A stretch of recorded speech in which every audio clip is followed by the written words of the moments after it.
the Baen Free Radio Hour.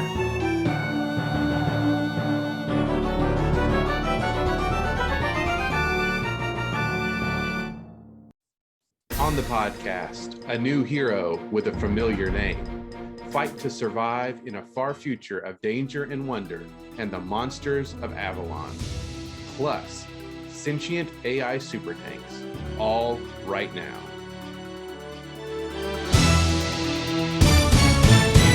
Welcome to the Baen Free Radio Hour. It's a pleasure to have you along. I'm Baen Associate Editor David Afshirad, sitting in for your regular host, Tony Daniel. Tony will actually be joining me a little later in the podcast as part of our roundtable discussion about the new anthology World Breakers, which is out now in trade paperback and ebook from Baen. World Breakers is a new collection of stories about sentient AI super tanks, and there's something to love for everyone. But first, the news.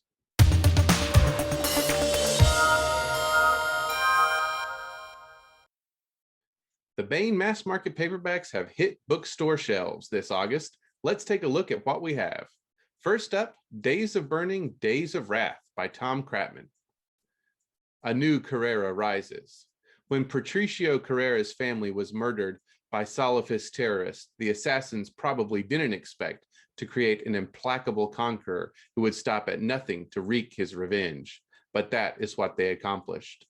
Now, after decades of war and preparation for war in Carrera's adopted homeland of Balboa, the last of the Taran Union Expeditionary Force collapses. Amidst the chaos of war, a new leader arises. He is Hamilcar, Carrera's young son. Hamilcar stands poised to obliterate the last enemy base on his planet. Revenge was always going to be his, but now Carrera may finally get what he least expected: renewal. Next up, we have In the Palace of Shadow and Joy by DJ Butler. The ad read, "Bar desperate for apprentice, rogue with sideline insurance seek work, preferably as good guys." Indrajit Twang is the 427th epic poet of his people, the only person alive to carry their entire epic history and mythology in his head. His folk are dwindling in number, and if he can't find a successor in the great city of Kish, their story will disappear with them. Fix grew up a foundling on the ancient streets of Kish and is making his living as a mercenary. The woman he loves married someone else, and Fix has plunged into buying and selling risk on the black market to forget his broken heart.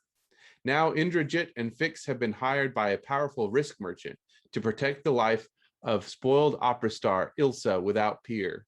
Soon, Indrajit and Fix find themselves hunted by multiple mercenary squads and targeted by some of the most powerful men in Kish. But it may turn out to be their enemies who are headed for a deadly reckoning. For nobody knows the hidden ins and outs of the heart of this world, a place known as the Palace of Shadow and Joy, better than Indrajit and Fix. And finally, Beowulf's Children by Larry Niven, Jerry Purnell, and Stephen Barnes. Some 20 years have passed since the passengers and crew of the starship Geographic established a colony on the hostile alien world of Avalon. In that time, a new generation has grown up in the peace and serenity of the island paradise of Camelot, ignorant of the great Grendel wars fought between their parents and grandparents and the monstrous inhabitants of Avalon.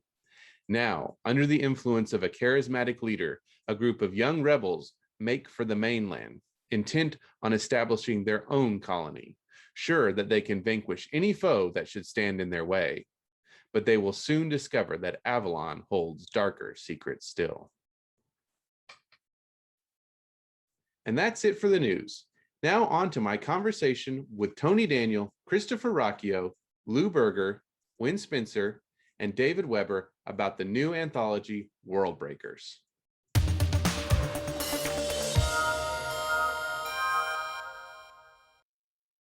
All right, I am here with one of the editors of World Breakers, the new anthology out from Baen Books. Tony Daniel has got it right there, all about AI super tanks.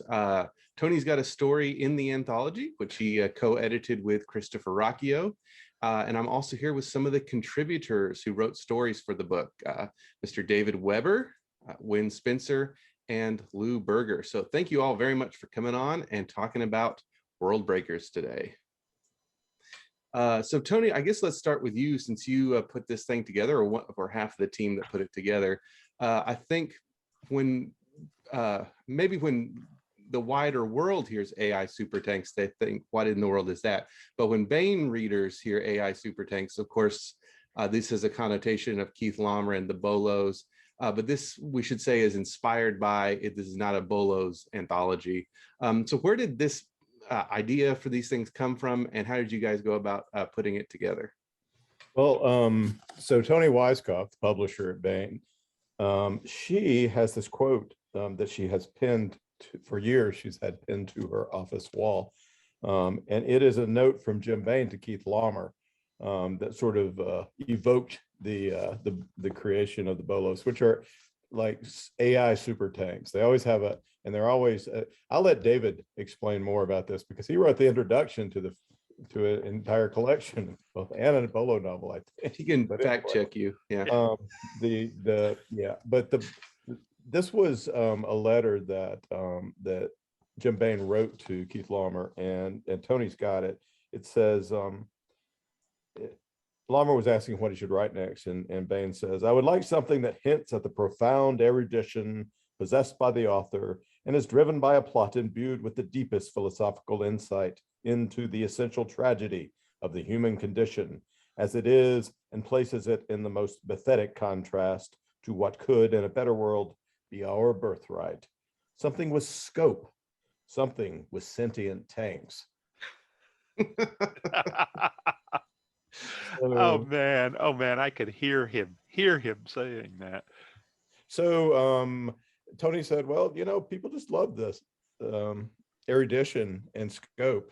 So let's do that and then put in and throw in some of these sentient tanks. And so Christopher and I set forth to do that, collect some great stories from some great writers. And I think we succeeded marvelously. David might want to, we don't want to say that this is a Bolo anthology because it is not, but I would, if David could give us a little background, I'd love it because I know he likes the Bolos. Well, I think that what Laumer nailed in the whole Bolo concept, and I almost think it was an accident on his part that he didn't realize what he had done until after it was done, if you follow me. He created a sentient being, the product of human ingenuity and engineering, which in many respects is better than its creator. Okay, this is not Skynet. This is not the cybernetic intelligence that decides it knows better, it's going to take over. This is a cybernetic intelligence which is more human in many respects than the humans who built it. And one of the things that happens in almost every Bolo story is the Bolo dies. Not always. I did a Bolo novel, Old Soldiers, in which the Bolo lives and the commander dies. But essentially the Bolo novels, and I think this transfers over into World Breakers in a lot of ways. The Bolo novels examine the best of the human condition by doing it through the lens of a non-human being. Okay, I remember in one of the, it's chronologic. Keith Laumer was magnificently untrammeled by issues of chronology and continuity when he did the Bolo novels. They just jump all over the place. But I remember the novel about the Bolo who, confronted by overwhelming odds, fighting by himself, charges the enemy, and they break and they run. And he's the very first self-aware Bolo. And what he's done is irrational. It saves the entire nation that built him and everything else, but it's fundamentally irrational because if they hadn't broken and run, he would have been destroyed. He couldn't have fought any longer. And so his psychologist designer is saying, you know, they're going to shut the project down. You know, why did you do this? And he says, wait, I know. It's because you had all the psychology files in there and you knew they'd break. And the Bolo says, no. And he says, then why did you do it? And the Bolo says, for the honor of the regiment. Okay. That is just an absolutely marvelous story that encapsulates a great deal about the Bolos. And the other Lawmer novel that I think really encapsulates it is Relic. The not the novel, the short story about the Bolo in the town square in the jungle planet where the last battle of the war was fought. And they've sent somebody from the Bolo Brigade to burn out its personality center because it's old, it's dangerous. And the folks in town won't let the guy do it because Johnny is their mascot, you know, he's kind of the village idiot kind of thing, you know, until it turns out there's still one enemy war machine left and it comes for the village and the Bolo takes it out and suffers, you know, lots of damage for what's left. And he's back in the square and the mayor of the town tells the Bolo officer, he says, the Dinacrum officer, you know what you have to do. And the guy's more or less, I thought you told me. He says, that thing is dangerous. Okay. And so the guy goes to it and he stands in front of the Bolo and he says, you know why I'm here. And the Bolo says, I compute that you have come to destroy me. And the guy says, you could get away, you know, you could run. And the Bolo says, that is not my function. And it is better to die at the hands of a friend. Okay. Those are kind of the bookend in my mind of Bolo's, of Lawmer's concept of the Bolos. The stories. And we wanted that for the anthology, and David provided an excellent example of that genre of the sentient thing story. But we also wanted we threw it out there to the writers to do whatever they wanted to with it, and all of them aware of the legacy. Some of them reacting to it, some of them doing twists on it, some of them doing humorous takes, and some of them doing you know, very serious takes, and some of them doing very allegorical takes like me. So we got a extremely strong variety of stories that really come at this from all sorts of cool angles. I think Lawmer would have been happy to read it. I think certainly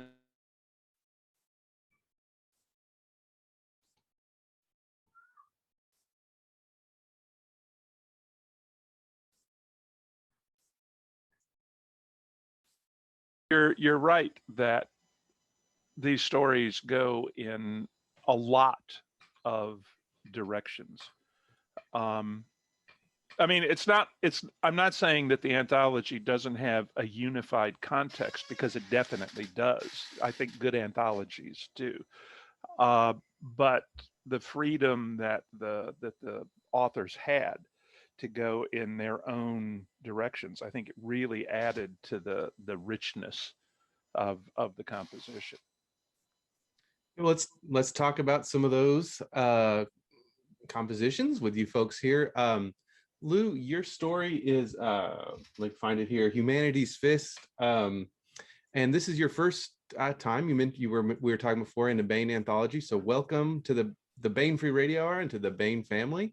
I just wondered if you could talk about your experience writing this, how that came about, and sort of just give the listeners an idea of what this take you had on these the take on the tanks that you had in your story.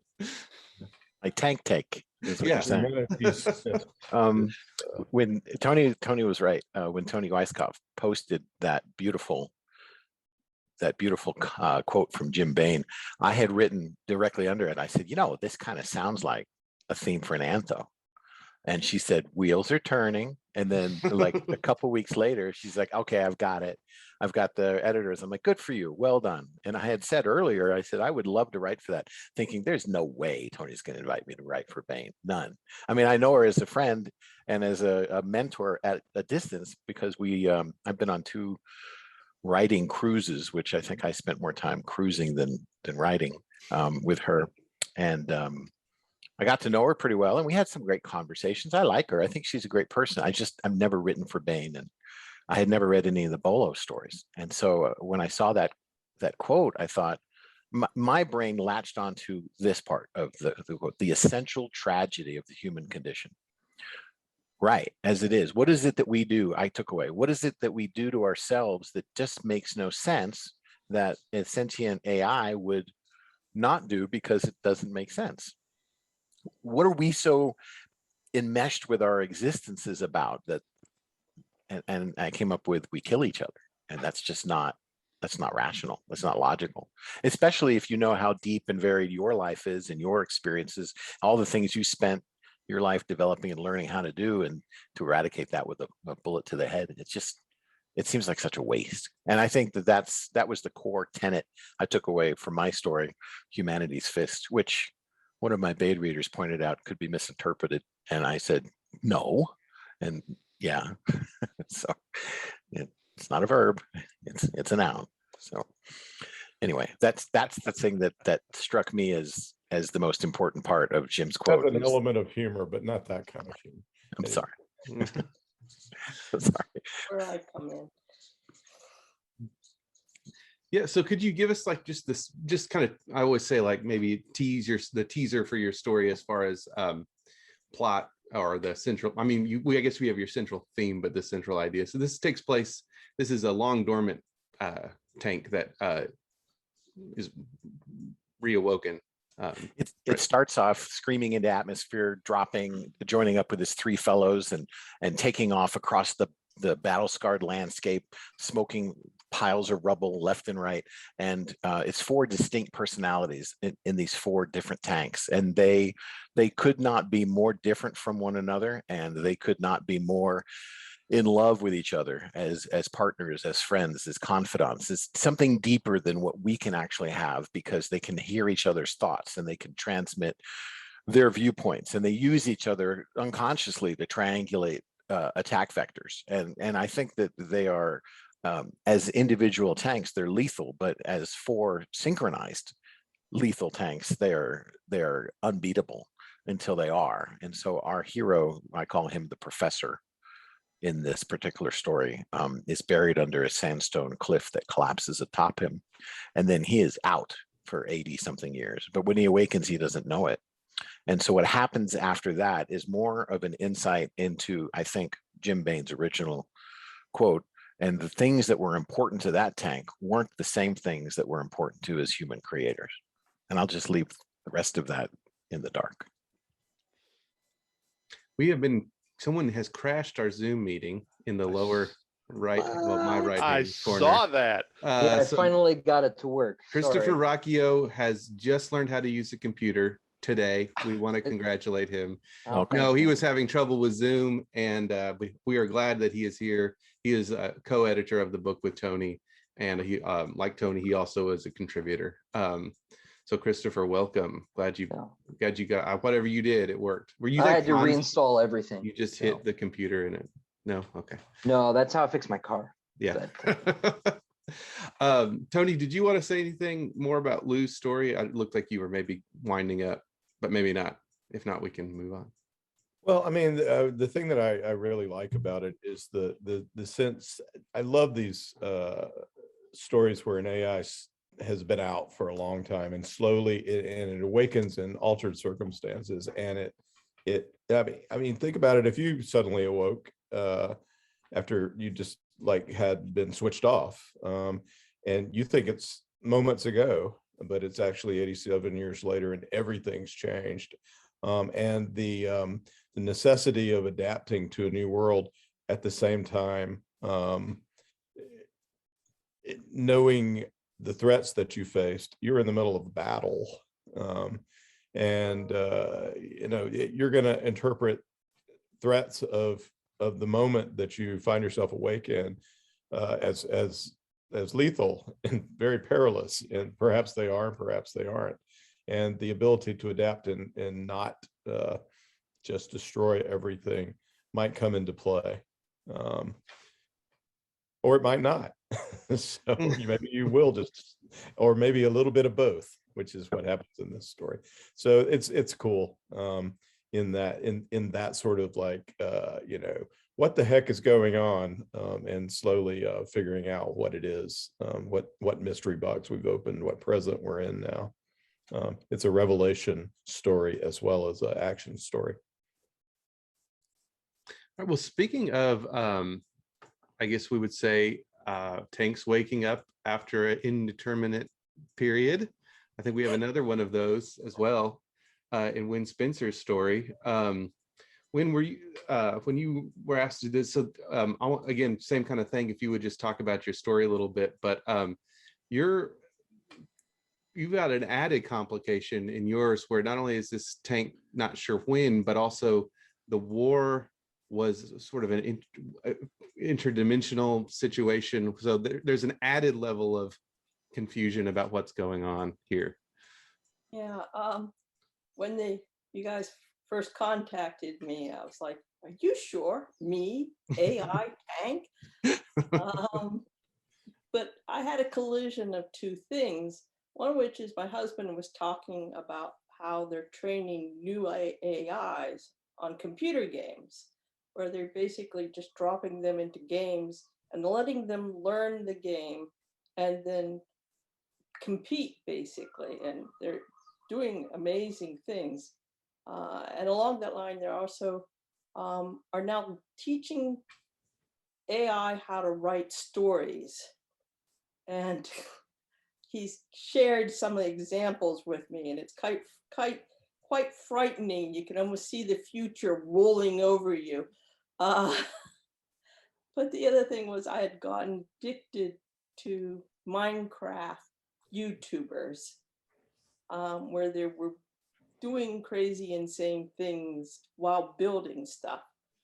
And I kind of collided the two together and basically had a tank that was in the middle of a war, but had been trained on Minecraft. And it wakes up, and the only mission objectives it can find is this remnant of a Minecraft game. And so it's like, okay, punch trees.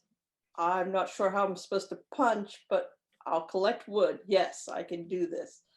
And it just builds from there, reinterpreting the world wrongly. And then ending up back in the war with an enemy that, he's like, okay, I've been operating on the wrong set, but I know this. So What is the Ender Dragon? Yes, that is the question that will be answered in this story. Yes. I've always liked all of the unanswered questions of that game, because they never really explain anything. They just drop it into you. And as a writer, you're like, well, why do you have these villagers that will trade for emeralds? And why do you occasionally find them locked up in cells, zombified? And why is there this zombie wave? And what about all those chickens? Yeah. There's that. And one of the things that I really like about Wen's story is that it's a perfect example of Kant's critique of pure reason, which is that the Your face when you said that. Okay, continue. Sorry. the way that we conceptualize things, the way that we organize the world can determine the experience that we have. So we have all this stuff happening to us, but the way that we are built to organize it sort of determines what the sensory data that we come in, how we interpret it. So even though there is a real world out there, things are also influenced by the categories that we apply to experience. And in Wen's case, it's pretty humorous, I think, although, it's weird ass Wen Spencer humor. And I'm There's like, some other kind. I mean, I was kind of like going, I emailed back going, okay, this is my idea for the short. Is it okay? And they're like, well, we kind of picked you to be the curveball. And I'm like, incoming curveball. Well, it worked out great. And there's also the grumbly villager character. What is it? Her name is it Damn It, right? Is that the Oh, that chicken is Damn It. chicken is Damn It? Yeah. The Because that's what the villager calls it, right? and Whenever it sees it. basically the scientists that were training him on the games back at the base, which is actually on another world,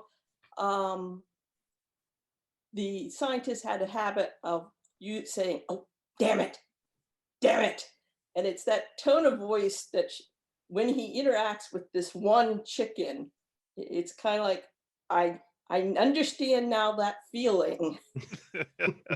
And this chicken triggers it every time I have to deal with it.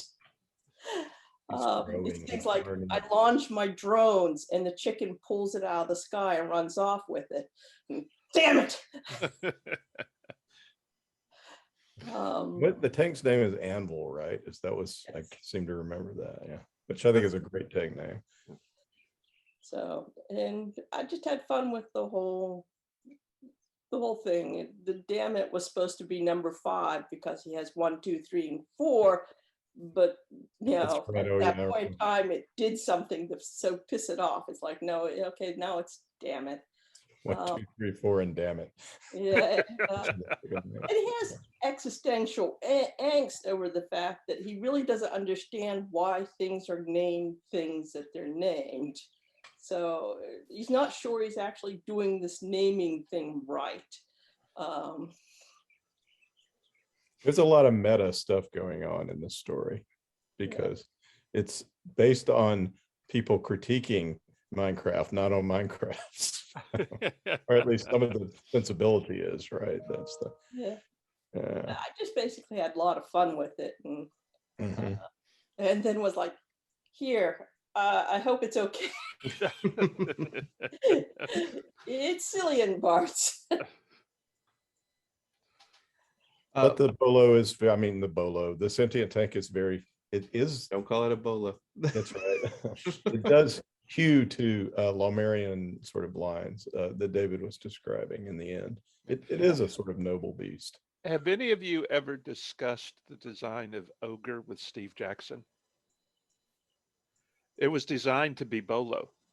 Yeah. He actually has a map somewhere that has Bolo on it. And the guy he was working for, he keeps saying, are you sure Lawmer's going to be okay with this? Are you sure? Yeah, I got it covered. He gets all the design work done. And they say, yeah, well, the negotiations fell through. So he's got all the design work that he did in the game. So he's like, okay, what do I do with it now? So he just flips it and makes the sentient tank the bad guy. Worked beautifully. It's just Someone else did that. Well, I was going to say could not have been a better tee it up. So Christopher Ruocchio, your story is set in your Sun Eater world. What is it? Yeah. Sun Eater Chronicles series, saga, whatever it is. I've just been saying the Sun Eater and making everyone else fill in the blanks. Make me stumble on it.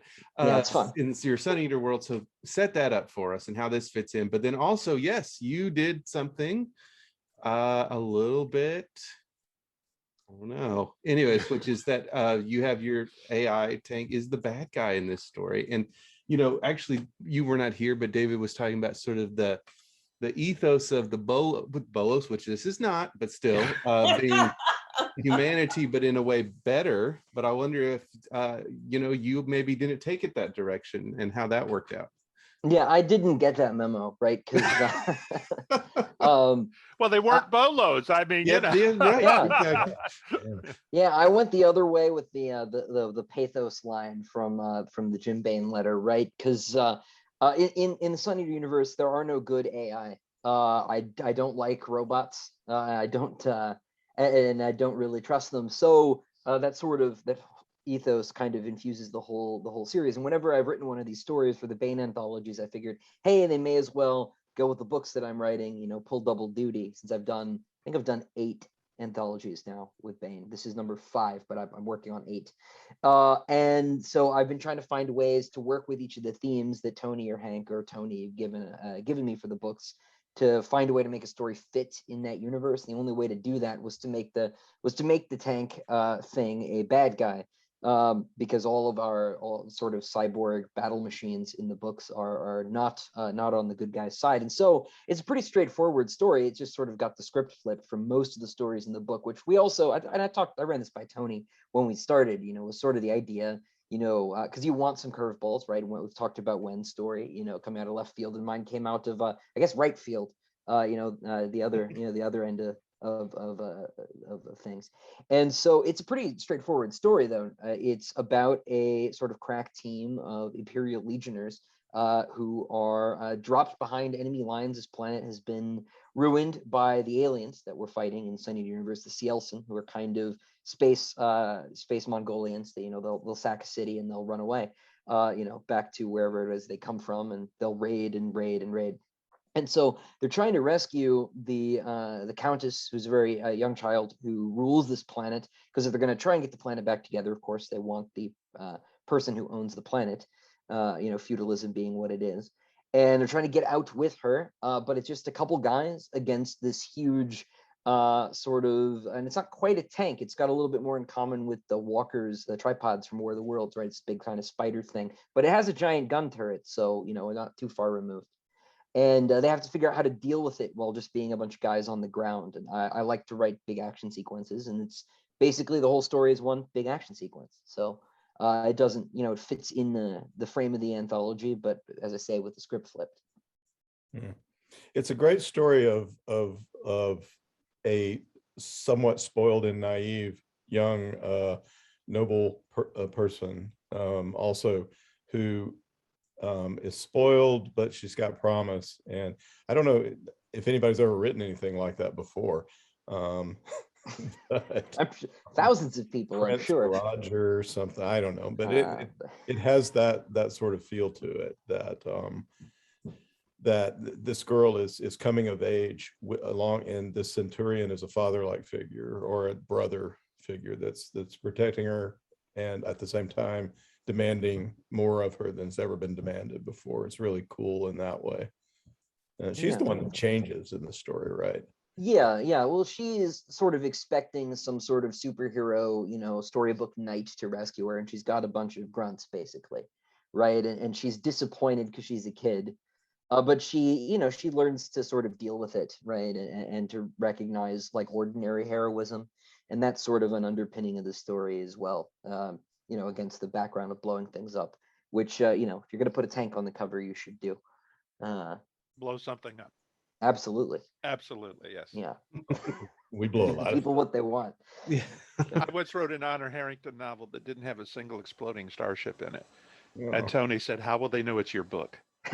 They'll think you've got someone ghost it for Well, you. that is the entire reason why in the what is it, Field of Dishonor, I think, why we have the simulation in the beginning of the book, because that's where I blow up the starships, because that's where the JAG is examining everybody's behavior, and then I go, wait, and don't blow up another starship. She was like, "This won't work. There's no exploding starships." Tony really likes her exploding starships. You know, we start every convention presentation with one, right? So. Yes. Oh man.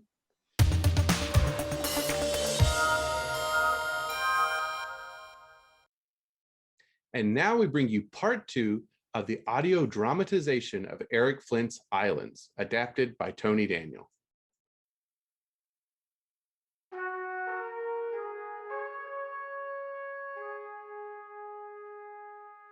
I am Luke of Eliphonesus, the aide-de-camp and manservant to Calipodius Serenites, a captain in the Roman army of General Belisarius, and a son of the wealthy Serenites clan of Constantinople.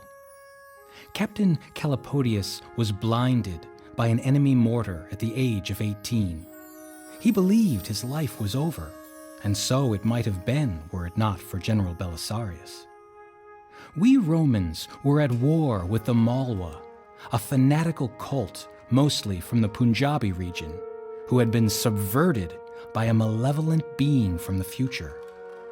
That fact didn't matter so much to the captain at present, however.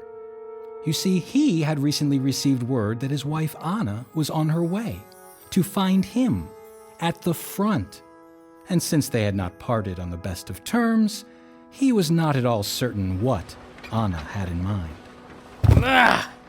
That's all of them, Brother Illis. What a pile of idiots we have here. All right. Abdul, do you still have your bottle of Greek fire? Never leave home without it. Good. Now let's burn the bodies. Catomenes, bring me that torch, will you? Here you go, brother. Thanks. Wait, Yes, girl. should we say something? Say something. It is just, they were living less than an hour ago. And now we are burning them. Silly looking, aren't they? Dead men. It could have been you. They'd have left you for the crows. I know that. Best get used to the sight of death, girl. You'll see plenty more where you're going. And where are we going? Jarex is the next place. I hesitate to call it a town. Very well. Help me load this on their boat. If I'm paying you half my coin in jewels, I hope you will at least not object to a bit of heavy lifting. Do we like her? She's got spirit. And her husband has cash. That he does, brother. That he does.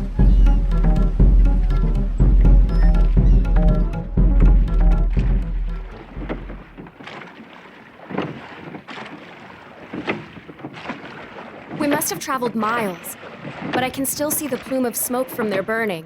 Greek fire is a marvelous invention, Lady Saronitis. No one will care in these parts. It's a common enough sight. I'm not worried about that. So why the frown? Look at us. Happy men rowing right back toward the most dangerous place in the world. It's just, he may hate me.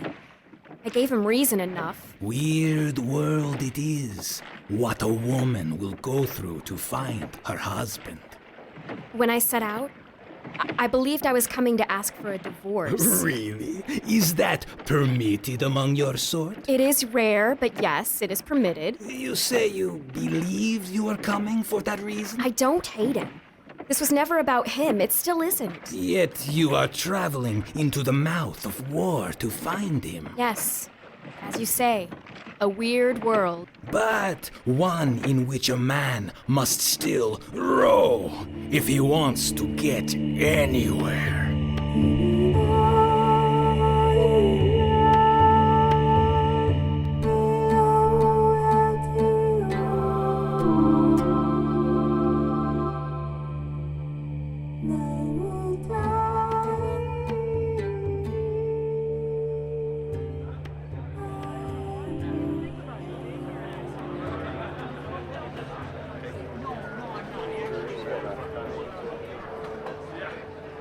My lord, I have been waiting for 3 ora for a simple stone And you permit. wait for 3 more until the magistrate is Meanwhile, ready for the you. rich of Charax buy their way in and go before Of course, me. what do you expect? Damn it, woman, make all of our lives easier. Return to your seat and wait to be called, will Wait you? to be called, wait to be called, he says. A person could live her life and die waiting to be called around here.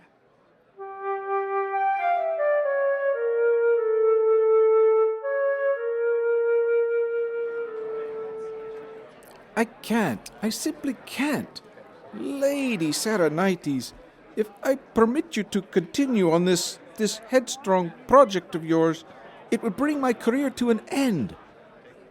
This is from your father, demanding that you be returned to Constantinople under guard. My father has no authority over me. No, he doesn't, but your husband Calipodius does. Without his authorization, I cannot allow you to continue. I see. And I certainly cannot authorize a ship to carry you forward to Barbaricum.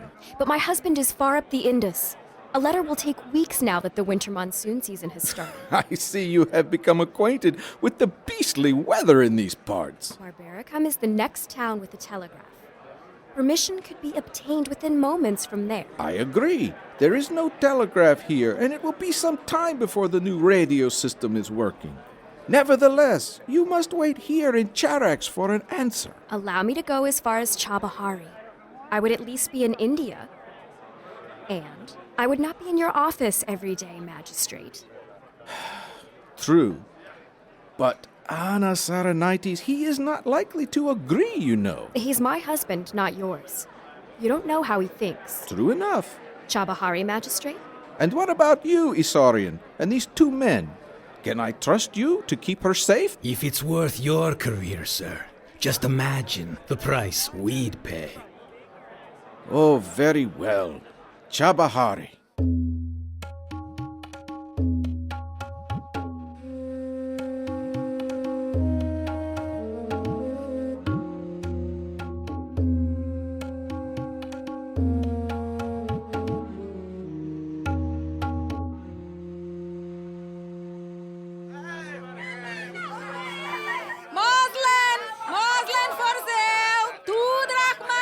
Do I hear 50? 50 for this fine young thing. She'll make an excellent lady's maid. Step up there, girl. 35! Come now, I'm sure a gentleman could find something to do with her as well. 40! Figs! Figs! Ripe and juicy figs! Figs for the fine lady from the west? I don't want any figs, vendor. What I want is to find whoever is in charge of this place. The market, your ladyship? No, the town, Chabahari. Your guess is as good as mine, lady. Keep a civil tongue, vendor, or I'll cut it out. Truly, Chabahari didn't exist 6 months ago. But you might try the military hospital. Lots of Roman soldiers there. Bad place, though. Let's go, Illis. You've never seen such a place, girl. You can't imagine how horrible it can be, the suffering. Nothing could be worse than standing around in this heat. You might consider wearing something a little less... Like a decorated gazebo? As you say, girl. But I imagine you'd peel like a grape with your fair skin. My skin will toughen like anyone else's would, Illis. But first things first.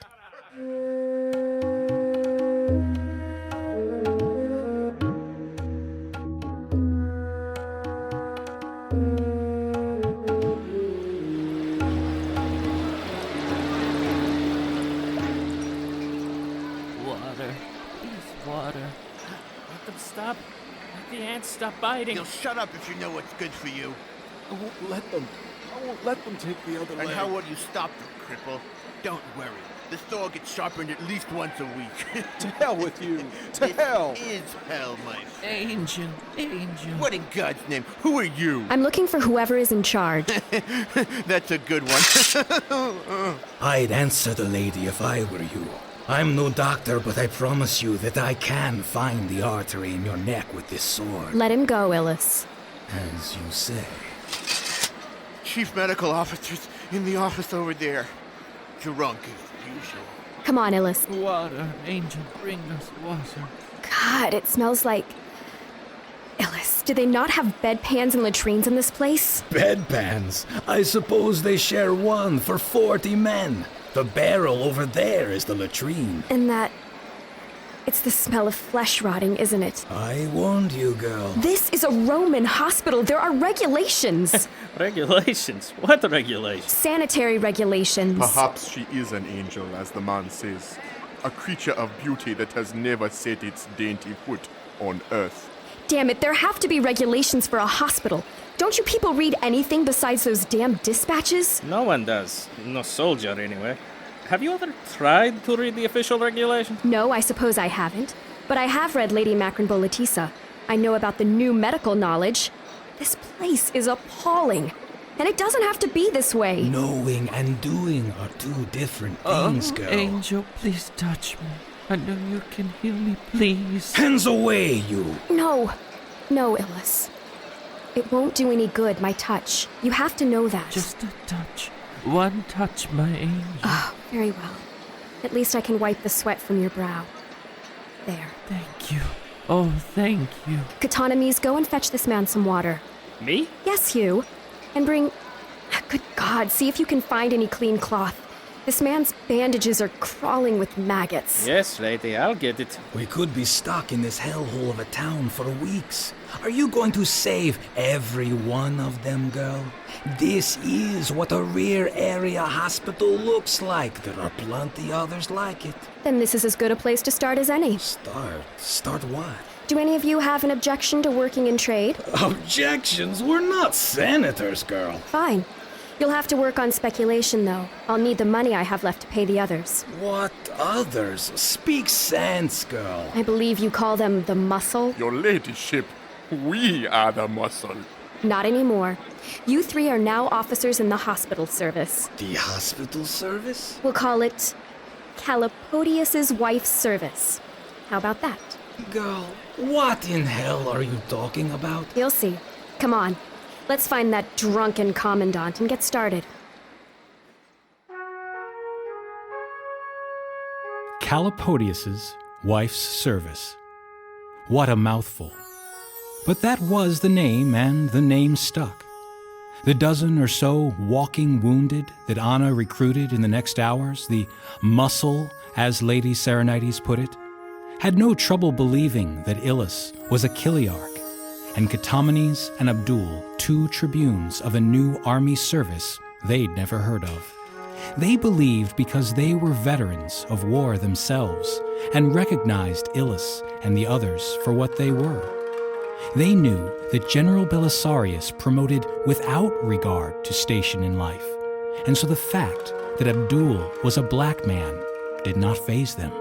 And that is how what began as the fancy of an 18-year-old girl on that day became very real. Oh yes, real enough when the muscle beat the first surgeon into a bloody pulp after he refused to follow Anna's directions to boil his instruments after use, and when he made an unhelpful comment about meddling women.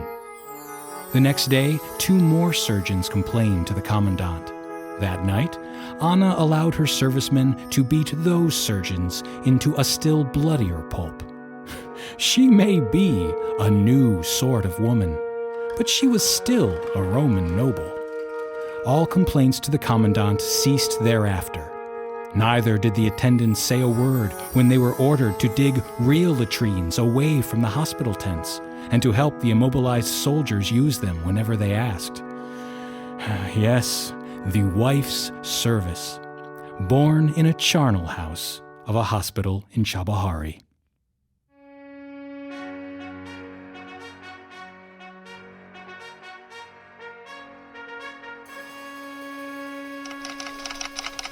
This is quite some message from your wife, Captain Serenites. I know, General.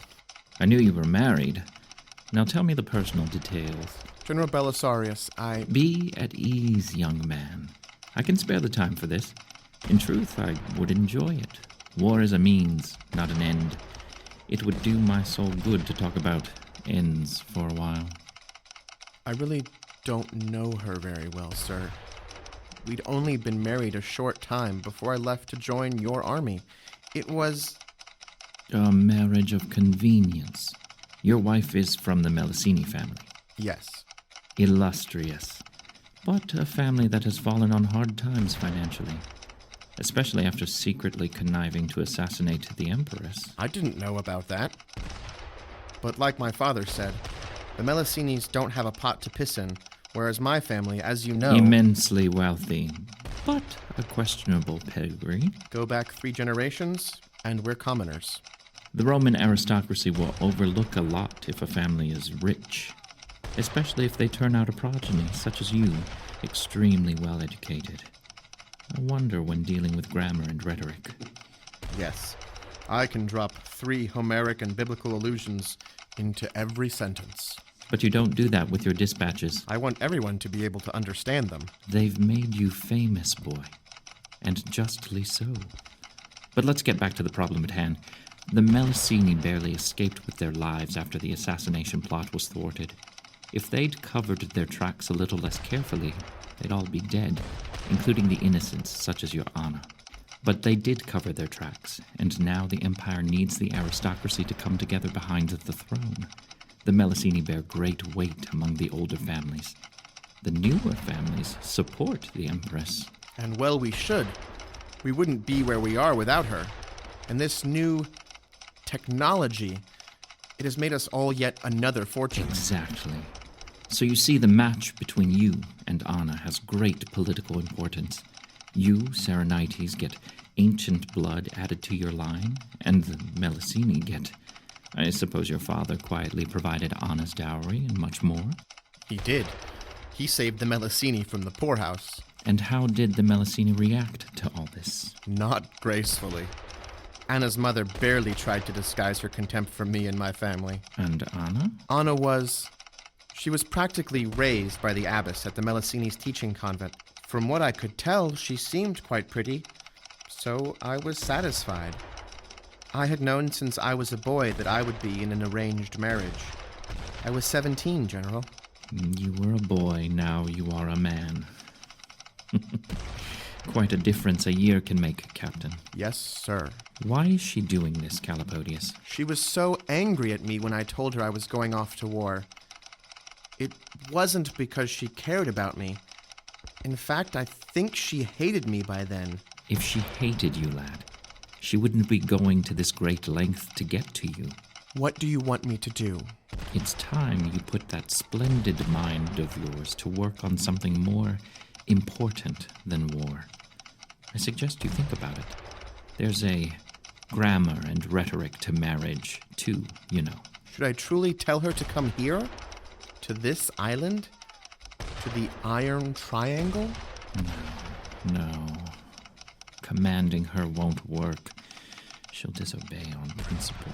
Send Dryopis a letter saying your wife has permission to travel wherever she wishes, and to make her own decision. And then, Calipodius, you tell her to do whatever she wants.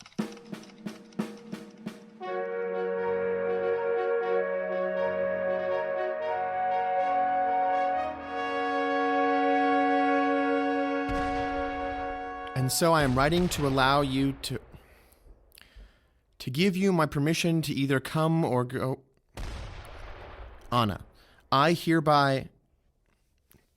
Damn it, Luke. Crumple that up, will you? Right away, sir. Do you have a fresh sheet? Yes, sir. Write this. Do as you will, Anna. For myself, I would like to see you again. Very good, sir. Very good.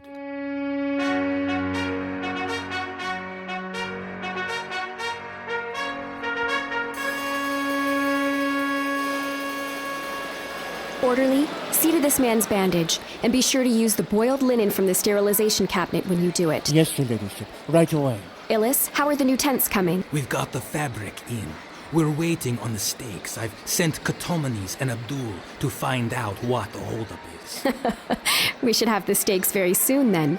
And that new set of latrines? Men are digging them right now, 50 paces away from the hospital. Excellent. We need more boiling pots. We have instruments and bandages waiting in line as it is. I'll see to it. What else? This arrived, girl. What is it? It's a letter. From who? What am I supposed to do with this? Open it. All right. It's from him. Is it now? He says...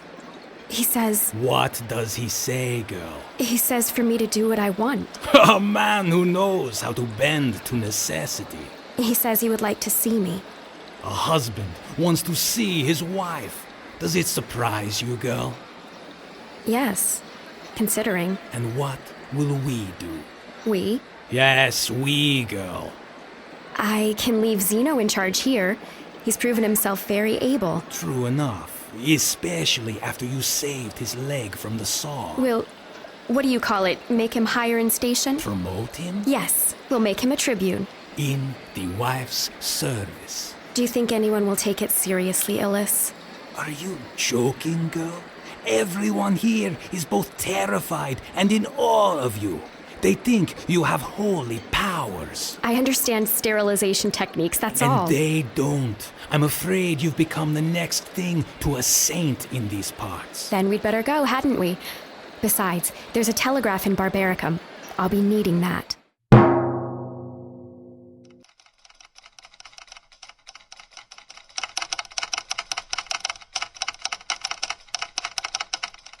All right. Read it to me. Sir, I'd rather not. Maybe you want to take it to your quarters and... Oh, for God's sake, man. Luke, take the telegraph from him and read it to me. Very good, sir. She says, address medical care and sanitation in next dispatch to the Senate. Stop. Firmly stop. She's right. God, I'm an idiot. We both are. General, how long have you been standing there? Long enough. We've maintained proper medical and sanitation procedures here in the Triangle, sure enough, but... She must have passed through the invasion staging post. Garrison troops, garrison officers with the local butchers as the so-called surgeons. I will write out the orders immediately. Do so. I'll give you some choice words to include. What do you think? Should we resurrect crucifixion? Perhaps we should make the punishment fit the crime. Surgeons who do not boil their instruments will be boiled alive. Officers who do not dig proper latrines will be buried alive. You do have a way with words, lad. Yes, that's the ticket. And that wife of yours, she's quite something, isn't she? You two might be made for one another after all.